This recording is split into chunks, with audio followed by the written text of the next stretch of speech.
இந்த வில்லால் அம்பு விட்டால் இடி முழக்கம் போல ஒளி வரும்.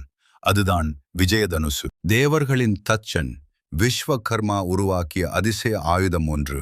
அதுதான் உலகை நடுங்க வைத்த விஜயதனுசு வில். முதலில் இந்த தெய்வீக வில் தேவர்களின் ராஜா இந்திரனிடம் இருந்தது.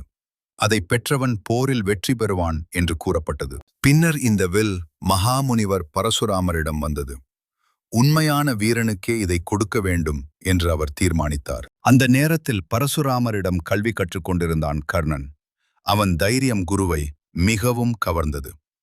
அதனால் பரசுராமர் அந்த தெய்வீக விஜயதனுசு வில்லை கர்ணனுக்கு வழங்கினார். அது அவனுடைய மிகப்பெரிய ஆயுதமாகியது. குருக்ஷேத்திர போரில் கர்ணன் இந்த விஜயதனுசு வில்லுடன் போர்க்களத்தில் நின்றான். அவனை பார்த்து எதிரிகள் நடுங்கினர்.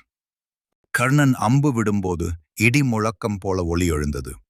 அந்த வில்லின் சக்தி போர்க்களம் முழுவதையும் அதிர வைத்தது. விஜயதனுசு வில்லின் உண்மையான ரகசியம் என்ன தெரியுமா?